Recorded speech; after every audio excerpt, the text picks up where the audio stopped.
Alors Sabrina Diou, je suis enseignante à l'école primaire, j'ai 37 ans et il y a 2 ans j'ai créé avec une de mes meilleures amies l'Espace Colibri, un centre de bien-être pour les enfants et les familles. Alors après un bac, je suis rentrée en sciences de l'éducation à Genève et donc j'ai fait les 4 ans de sciences de l'éducation et après j'ai tout de suite postulé au DIB.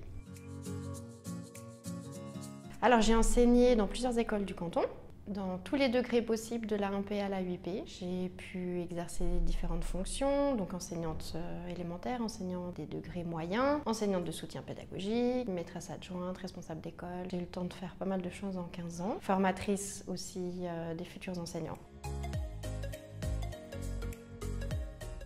Alors l'Espace Colibri, comme je disais tout à l'heure, c'est un centre de bien-être où on accueille les enfants les jours de congé. Et on leur propose différentes activités pour harmoniser corps et esprit et des moments ludiques et en même temps où ils peuvent apprendre plein de choses. Donc on propose des cours de yoga, de méditation, d'ateliers philo comme cet après-midi, des ateliers scientifiques, du soutien scolaire mais vraiment avec une démarche métacognitive, de comprendre ces fonctionnements d'apprentissage pour retrouver ou continuer à cultiver le plaisir dans les apprentissages. C'est en lien avec le thème d'aujourd'hui. Alors la réponse à cette question, elle est aussi difficile que les enjeux sont importants, notamment si on parle du parcours scolaire.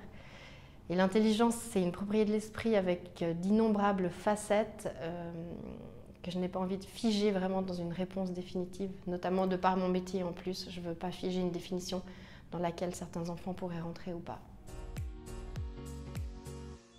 L'atelier philo, alors c'est vraiment des ateliers que j'apprécie vraiment donner et c'est des ateliers où on voit vraiment beaucoup de résultats dans le mécanisme de pensée des enfants.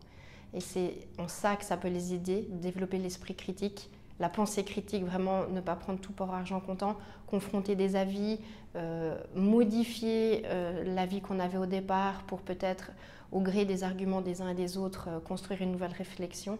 C'est vraiment ça que j'ai envie de transmettre aux enfants et je sens au fur et à mesure où je donne des ateliers philo que la pensée des enfants devient plus vive et critique face aux différents sujets qu'on leur propose.